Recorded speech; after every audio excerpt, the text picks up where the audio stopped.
Em, jadi melanjutkan pembahasan pertemuan lalu, yaitu mengenai bahasa. Bahasa adalah bagian pokok juga dalam kajian logika.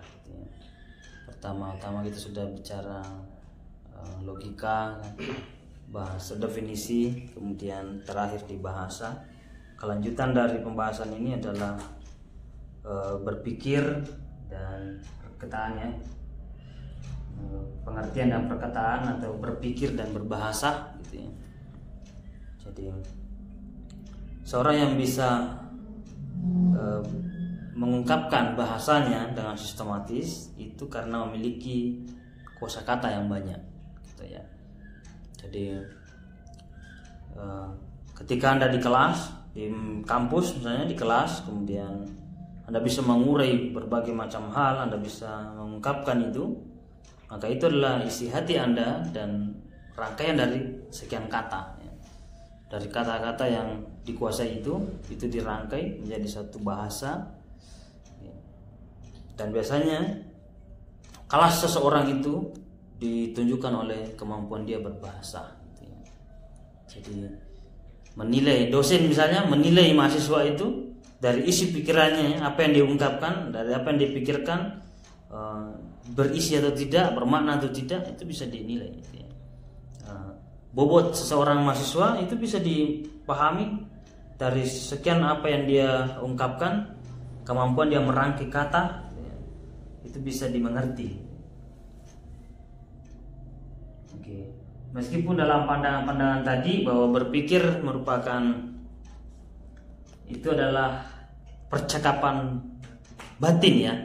Jadi ya, percakapan diri sendiri dalam batin lah, ya, maksudnya gitu ya. Itu namanya berpikir gitu ya.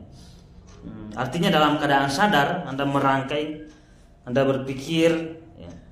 Oh, kira-kira kalau seperti ini bagaimana misalnya, kenapa saya begini, kenapa dia bisa begitu, ya. Itu bisa berpikir, ya. Jadi dialog dalam batin gitu ya. Pembahasan yang sebelumnya pernah juga kita jelaskan bahwa berpikir ada yang mendefinisikan bahwa proses gerak akal. Kalau dalam ilmu psikologi nanti akan dibahas juga pembahasan perbedaan misalnya dengan berpikir gitu kan, menghayal, merenung gitu ya. Jadi lebih banyak kalau berpikir itu sebagai suatu aktivitas yang disadari, tapi itu percakapan dalam batin. Nah, nanti maksud dari apa yang kita rasakan itu, ya, apa yang kita pikirkan itu bisa dimengerti orang ketika dibahasakan. Nah, tetapi dalam kajian-kajian filsafat misalnya atau kajian-kajian logika, bahasa itu memiliki kelemahannya. Jadi bahasa memiliki kelemahan dalam mengungkapkan isi perasaan. Oke, seperti tadi, hari ini Anda kuliah dan mungkin Anda mengalami satu momen yang indah bersama temannya, dan itu ingin Anda ceritakan ke teman yang ada di pondok ini.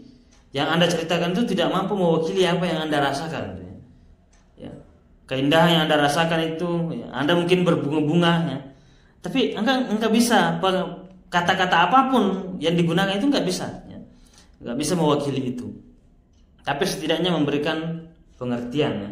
Melalui dengan isyarat misalnya, melalui dengan ekspresi, mimik dan lain-lainnya, terutama dalam tuturnya, bahasa.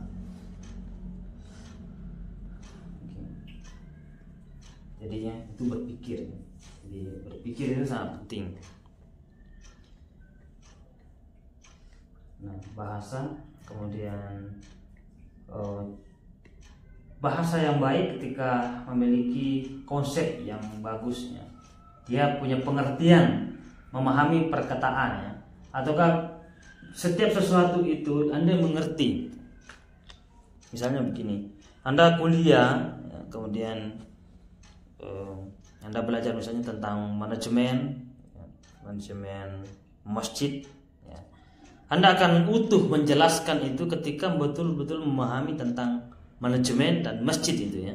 Jadi dua kata itu misalnya, Anda memahami betul pengertiannya dan bukan hanya mengerti kata-katanya, tapi memahami secara mendalam konsep tentang masjid dan konsep tentang manajemen, misalnya begitu. Untuk manajemen dakwah ya, Anda akan punya pengertian mendalam mengenai dakwah ya. Misalnya dakwah bukan hanya lisan ya, bisa dengan menulis, bisa dengan suara, bisa dengan gambar, video dan macam-macamnya. Itu dakwah ya, bisa mengajak dan lain-lainnya. Dan ketika dakwah lebih dalam lagi membahasnya, itu Anda akan membahasakan ke kelas, di kelas itu dengan sesuatu yang menarik ya. Tapi kalau Anda masuk kelas kemudian tidak membawa apa-apa ya, maksudnya otak kosong masuk, itu akan blank di dalam ya. Mengapa banyak mahasiswa yang diam saja ketika kuliah, aktivitas kuliah, disuruh bertanya tidak bisa bertanya? Karena konsepnya kosong ya, kosong itu betul. Bisa jadi dia baru ngerti itu mata kuliah apa yang sedang berlangsung ketika dosennya membuka itu, atau dosennya masuk kelas, baru dia ingat, oh ternyata kita ini masuki mata kuliah ini gitu ya. Ya selama ini rutinnya aja dia, oh ada mata kuliah jam 2 siang misalnya, jam 4 sore misalnya. Tapi dia nggak begitu peduli mata kuliah apa gitu ya. Itu jadi masalah ya, jadi masalah. Nah, konsep yang bagus itu adalah membawa pengertiannya yang mendalam terhadap apa yang mau dibahas. Misalnya manajemen pemasaran. Kita belajar manajemen pemasaran. Kemudian tema pada hari ini akan didiskusikan di kelas tentang strategi pemasaran. Jadi belajar lebih dulu ya, sebelum masuk aktivitas perkuliahan itu, sebelum hari-harinya itu, Anda betul-betul belajar, ya. Minimal membaca-baca apa itu strategi, apa itu pemasaran, ya. Seperti apa konsepnya, apa gunanya, macam-macam. Nah sehingga masuk dalam kelas, Anda tinggal berdiskusi, ya. Kemudian ketika ada yang dikatakan oleh pemateri misalnya atau teman kelompoknya yang presentasi kurang sesuai dengan apa yang Anda baca, Anda bisa mengoreksi. Itu sangat penting itu. Kita memiliki pengertian yang mendalam. Tapi kalau sama sekali tidak membaca, maka apapun yang disampaikan oleh temannya, mungkin copy paste juga keliru, ataukah mungkin juga salah baca, Anda tinggal mengiyakan saja. Nah, itu yang menjadi masalah. Sama saja dengan apa yang diucapkan atau yang diajarkan oleh guru atau dosen. Dosen mengajarkan apapun tanpa Anda punya pengetahuan yang lain atau pengetahuan sebelumnya tentang itu, maka tidak ada koreksi dari itu. Jadi apapun itu ditelan semua, apapun itu ditelan. Nah, dalam logika kita diharap tidak seperti itu. Karena ada pemikiran yang kritis, yang kemampuan kita dalam menganalisa persoalan dan kemampuan kita menganalisis suatu kalimat, ya, kalimat demi kalimat itu bisa dimengerti apakah itu kalimat yang sifatnya umum ataukah sifatnya khusus. Contoh misalnya kalimat yang terlalu umum ya, yang biasa kita benarkan, tapi belum tentu kalau dalam ilmu logika. Ketika ada pencuri dan pencurinya itu gondrong, sering kan dalam benak kita setiap yang gondrong itu pasti nakal itu ya. Ini kan kalau dalam logika itu keliru itu ya. Itu sangat keliru karena dia melihat satu kasus dengan mengeneralisasi semua orang tuh. Bisa jadi orang itu gondrong karena itu dianggap seni. Ya, banyak yang pemain musik, ya, banyak yang penyanyi, artis dan macam-macamnya itu gondrong, tapi gondrong bukan untuk nakal ya. Tapi itu adalah bagian dari aktivitas seni gitu. Iya. Jadi dia punya makna tersendiri begitu. Jadi dulu waktu itu ya, dulu sering dibully teman-teman yang gondrong, apalagi yang minum susu gitu. Gondrong kok minum susu gitu ya? Masa gondrong minum susu gitu kan? Maksudnya itu apa maksudnya sindirannya itu? Ya gondrong itu yang minum bir ya atau apa gitu. Jadi seolah-olah orang yang gondrong itu memiliki beban tersendiri ya, dalam pembulian begitu ya. Ya. Tapi memang di Indonesia kita ya memang pernah kita menghadapi fase-fase di mana aktivitas gondrong, tatoan dan lain-lainnya adalah dianggap sebagai aktivitas kejahatan ya. Karena pernah mengalami hal itu dalam demokrasi kita sebelum-sebelumnya. Tapi dalam logika kita harus betul-betul mengkritisi bahwa tidak semua seperti itu. Jadi tidak boleh ikut-ikutan mengeneralisasi seseorang. Ya bukan berarti bahwa aturan kampus harus dilawan ya. Selama ini banyak kan begitu. Cuma kan apa hubungannya gondrong dengan kepintaran misalnya? Dilarang masuk kampus kalau gondrong atau apa gitu.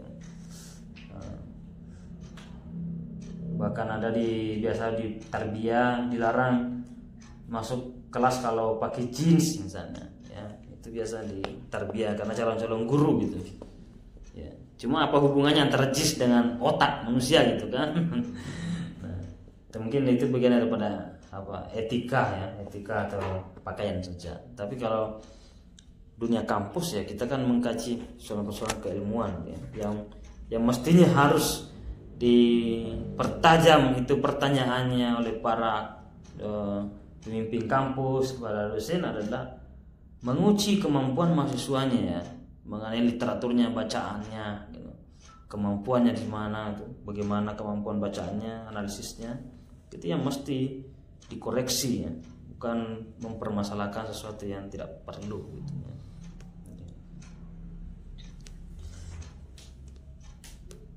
Kadang-kadang juga ada yang berantakan masuk ke kampus, ya.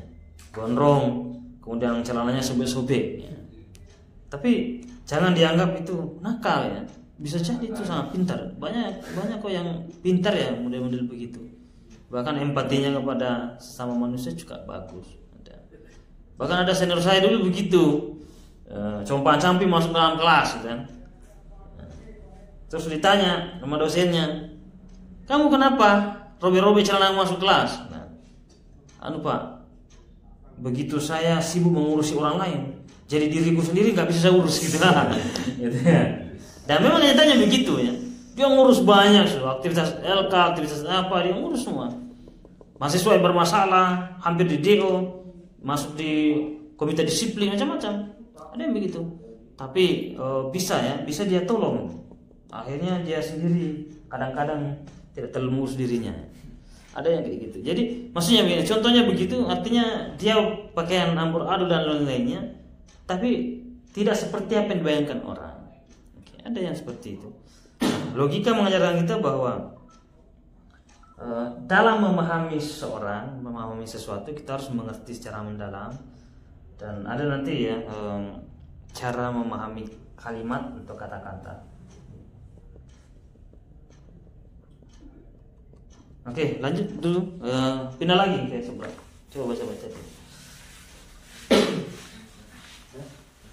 Ya, lanjut saja yang tadi ya dibaca. Apa lagi?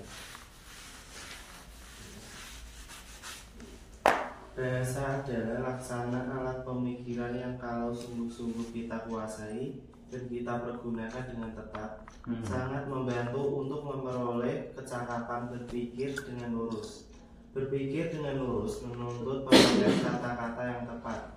Maka dalam usaha menyelidiki asas-asas pemikiran yang lurus, baiklah kita mulai dengan unsur-unsur atau bagian-bagiannya. Yang pertama, yaitu pengertian dan pernyataannya dalam kata-kata. Oke, lanjut. Pengertian kata, orang tak dapat berbicara dengan baik kalau tidak mempunyai kata-kata. Demikian pula orang tak dapat berpikir dengan tepat tanpa pengertian.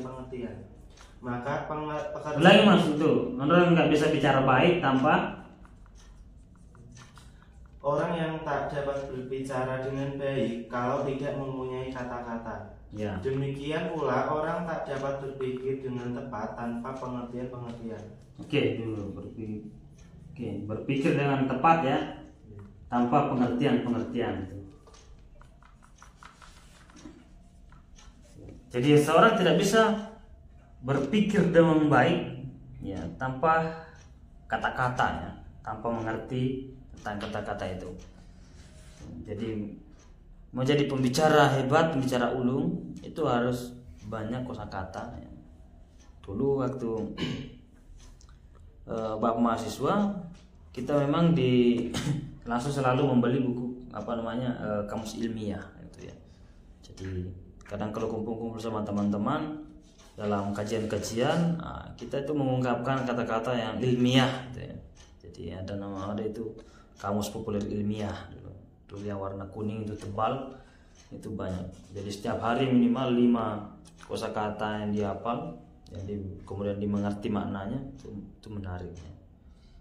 Nah, karena itu sebagai alat ya, sebagai alat dalam berdiskusi dan berdebat di kampus. Jadi memang kita disiapkan untuk menjadi singa forum ya. Jadi di komisariat, sekretariat itu kita digodok untuk pengkajian, kemudian dilatih menggunakan bahasa-bahasa ilmiah gitu. Oke.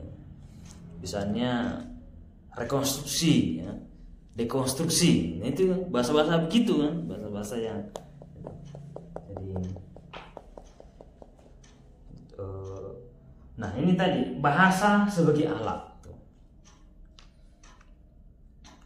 Nah, bahasa sebagai alat, namanya alat itu bisa positif, bisa negatif, ya, tergantung cara kita menggunakannya.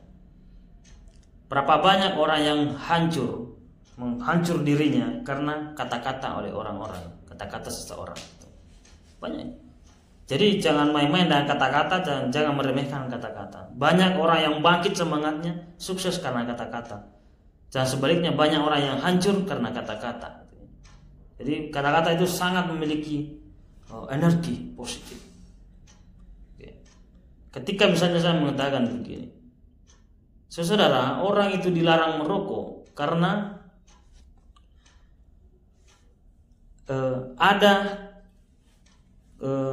orang dilarang merokok itu disebabkan karena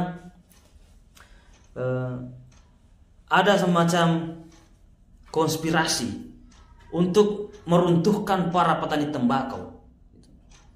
Jadi merokok itu sebenarnya bagus, dan sangat baik karena itu akan menolong para petani tembakau. Dan berapa banyak manusia di Indonesia ini misalnya yang menggantungkan dirinya pada aktivitas tembakau. Itu kan kata-kata ya, kata-kata yang mengubah seorang.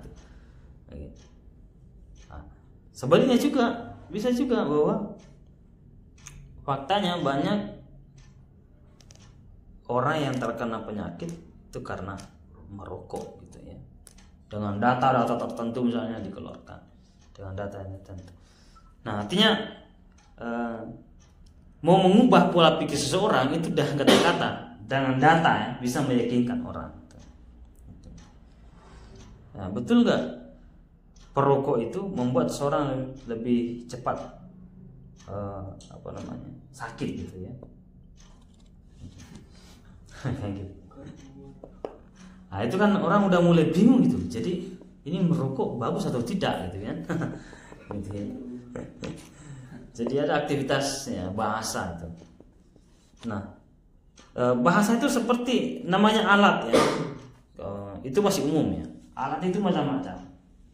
Kalau sudah diperkerucut misalnya pisau. Nah, pisau ketika digunakan memotong sesuatu yang memang perlu dipotong, sayur-sayuran, ikan dan lain-lainnya itu bagus. Tapi ketika digunakan memotong telinga teman, nah itu salah itu kan. Artinya satu benda itu bisa digunakan ya, digunakan berbeda. Ya, ada positif dan ada negatifnya. Kata-kata juga begitu karena sebagai alat. Untuk menghancurkan diri seseorang itu menggunakan kata-kata itu sangat cepat dan membangkitkan seseorang juga begitu. Jadi semakin kita menguasai bahasa, kata-kata, bahasa, kalimat-kalimat yang bagus, itu punya energi tersendiri.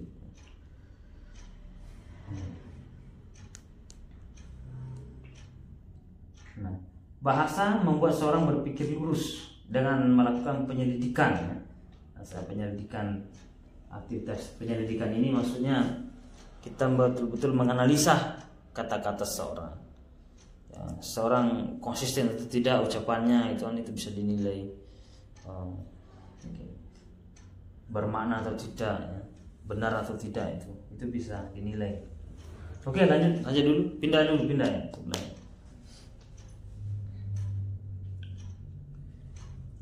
pekerjaan budi yang pertama ialah mencoba mendapatkan pengertian itu. Ini bisa dilakukan dengan mengerti suatu barang. Mengerti suatu barang berarti menangkap apa barang itu atau macam apa barang itu. Dengan mengerti sesuatu, akal budi membentuk suatu gambaran tentang barang yang dimengertinya itu. Tanggapan atau gambaran yang dibentuk oleh akal budi setelah kenyataan yang dimengertinya itu disebut pengertian atau konsep. Setelah akal membentuk pengertiannya, misalnya pengertian kucing, maka dengan pengertian itu kita dapat berpikir dan atau berbicara tentang kucing tanpa menunjukkan seekor kucing yang konkret lagi, karena kucing itu seakan-akan telah berada di dalam budi, yaitu dengan perantaraan konsep atau pengertian tentang kucing itu. Ya udah dulu ya, sama kucing atau anjing kan. Ketika Anda mendengar suara gonggongan, apa yang terlintas dalam pikiran Anda? Ada anjing gitu kan? Karena tidak ada hewan yang menggonggong selain anjing ya.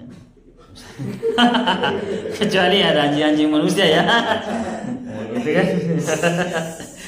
Jadi begitu ya, maksudnya Anda sudah begitu memahami konsep tentang itu, maka tanpa hadir di depan Anda pun Anda sudah mengerti itu.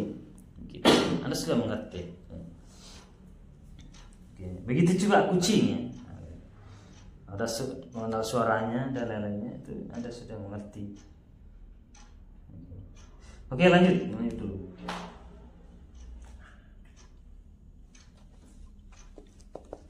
Kata. Untuk bertukar pikiran dengan orang lain, maka pengertian-pengertian yang ada di dalam batin itu harus dinyatakan atau dikatakan dengan kata-kata tertentu. Kata adalah tanda lahir yang menunjukkan baik barang-barang kenyataan maupun pengertian-pengertian kita tentang barang-barang kenyataan itu. Kata adalah tanda lahir atau pernyataan dari pengertian, akan tetapi kata itu tidak sama dengan pengertian. Seringkali orang memakai kata-kata yang berlainan untuk menunjukkan pengertian atau kenyataan yang sama. Misalnya, biaya sama dengan ongkos, sebab, karena, dan sebagainya. Seringkali sukar untuk menemukan istilah yang cocok yang dapat menggambarkan dengan tepat apa yang hidup di dalam batin kita dengan nilai rasa seperti yang kita maksudkan. Dan lebih-lebih dalam pembicaraan atau diskusi dengan mudah dapat timbul salah paham atau salah sambung, karena kata yang kita pakai untuk menyatakan pengertian tertentu itu dalam pikiran orang lain dihubungkan dengan pengertian yang lain, diberi arti lain dari yang kita maksudkan. Singkatnya, kata-kata adalah ekspresi dan tanda pengertian, tetapi tanda yang tidak sempurna. Di lain pihak, pemakaian kata yang salah kerap kali merupakan tanda pemikiran yang kacau serta menjadi sumber kesalahpahaman.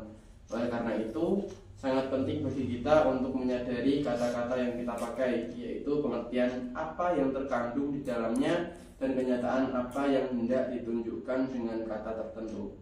Oke. Jadi dia kata-kata itu sangat penting untuk dipertimbangkan dalam bertutur, dalam berbicara. Jadi tidak sembarang kata gitu ya, karena orang bisa salah mengerti gitu, salah mengerti. Oke. Apalagi ketika baru bertemu ya, atau baru kenal seseorang, oke, itu harus dipahami. Beda dengan mungkin sudah jadi teman lama gitu ya, mungkin sering bercanda bergurau dengan kata-kata tertentu dan temannya itu sudah memahami gitu ya, memahami maksud kita. Tapi kalau sama orang lain yang masih asing atau belum begitu kenal, mungkin maksud kita baik tapi dia menangkapnya salah gitu.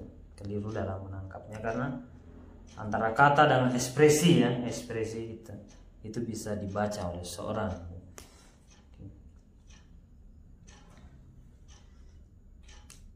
Oke, lanjut dulu. Untuk mengerti arti dari kata tertentu, salah satu hal yang perlu kita perhatikan ialah tempat dan fungsi kata itu di dalam suatu kalimat. Pemikiran kita tidak terdiri dari kata-kata atau pengertian yang terlepas suatu dari yang lain. Kata-kata tersebut dihubungkan menjadi kalimat-kalimat sehingga membentuk sebuah arti. Dengan term sama dengan bagian dari suatu kalimat yang berfungsi sebagai S atau P. Dengan demikian, dalam suatu kalimat ada dua term. Misalnya, dalam kalimat Tono itu nakal, maka Tono sama dengan subjek dan nakal sama dengan predikat. Adalah term-termnya yang dihubungkan oleh kata itu sebagai kata penghubung. Suatu putusan atau kalimat pada pokoknya terdiri dari 3 unsur.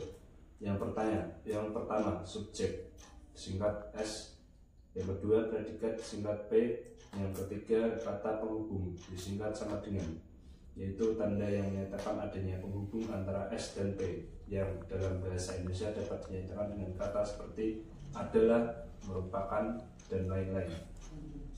Maka bagian atau skema putusan adalah sebagai berikut. NP, S dan P itu dapat terdiri dari satu kata saja, Tono, nakal, tetapi mungkin juga berupa beberapa kata yang bersama-sama atau sebagai satu kesatuan berfungsi sebagai S dan P dalam sebuah kalimat. Misalnya, anak kecil yang duduk di pojok itu adalah suatu term, yakni S dalam kalimat anak kecil yang duduk di pojok itu adik saya. Oke, sudah itu dulu ya. Jadi bagian akhir percakapan pada malam ini adalah kita menentukan juga ada namanya subjek objek ya. Dalam percakapan itu maka ada subjek dan objek dan ada penghubung ya, atau disebut tadi sebagai term. Term itu ada 3 ya, ada subjek objek, ada subjeknya dan ada predikatnya dan ada penghubung.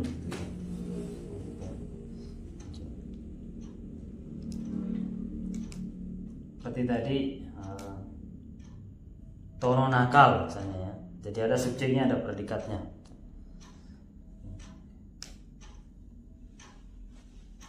Ya, tidak bisa berdiri sendiri. Kalau berdiri sendiri itu tidak memiliki arti. Seperti misalnya Tono gitu ya. Kita tidak tahu apa itu ya. Kenapa gitu kan?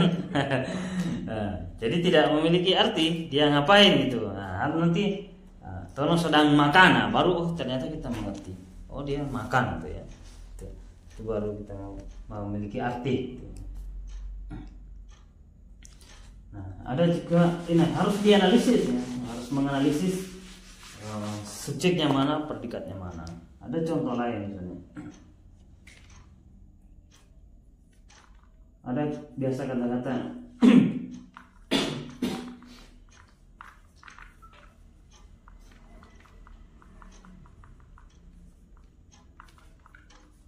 benar nggak kata-kata ini bahwa besok potong ayam untuk dimakan hari ini? Gimana itu dalam menganalisis subjek objeknya? Ya. Sudah benar nggak kata-kata ini? Besok potong ayam untuk dimakan hari ini. Gimana? Salah. Kenapa salah?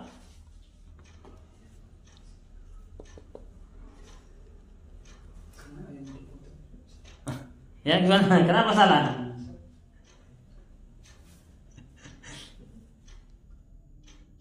Ada yang ingin berkomentar? Kenapa salah?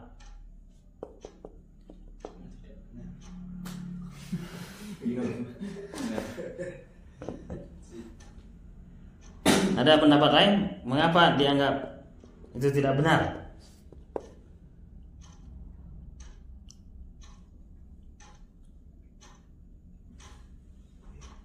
Ya, gimana? Karena penggunaan kata potong itu belum bisa diartikan bisa dimakan. Ayamnya belum dipotong. Keterangan waktunya. Keterangan waktunya yang salah. Salahnya di mana? Besok masa makannya ini. Nah, itu kan satu kalimat bisa dipahami berbeda ya. Oke. Dari sekian peserta itu memahami berbeda gitu ya. Kalau ini besok nama orang, benar apa enggak?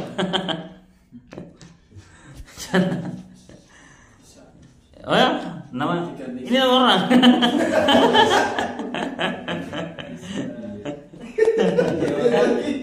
Besok sama orang. Jadi besok itu bukan keterangan waktu ya, tapi nama orang misalnya. Saya misalnya Tono potong ayam.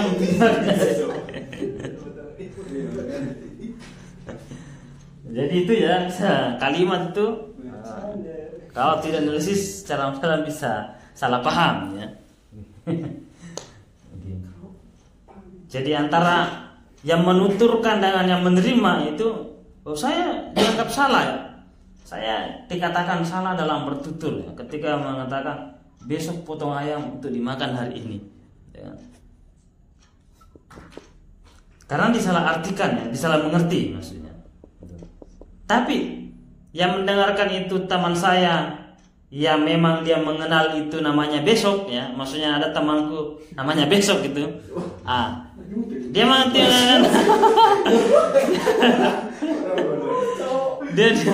dia pasti mengerti. Oh iya, maksudnya benar itu ya. Oh ya gitu. Misalnya saya satu kampung dengan si Amir. Si Amir mengerti, oh di kampung kita ada namanya besok gitu. Sama dengan ada namanya malam, ada namanya siang. Di tempat saya malam siang tuh. Terus ada juga yang dibilang besok. Besok ya, mungkin waktu ibunya mau melahirkan, bapaknya menagih hutang, dibilangi besok. Mungkin simpel aja anaknya namanya besok misalnya gitu. Jadi yang memahami ini bahwa bisa jadi itu keterangan waktu, maka ini kalimatnya salah ya, karena keterangan waktunya berbeda. Tapi bagi yang memahami bahwa itu nama orang, nah itu mengatakan wah itu sudah benar. Jadi itu salah satu contoh ya kalimat. Mungkin juga ada kekeliruan yang lain-lainnya, dan bisa dianalisis kekeliruan lain-lain dari setiap kata-kata dari orang lain ketika kita banyak memahami tentang kajian-kajian kata ya. Anda tinggal memperdalam saja bacaan-bacaan mengenai definisi ya, kata, kalimat yang mungkin bahasa sehari-hari saja, tapi itu sebenarnya punya makna mendalam ya.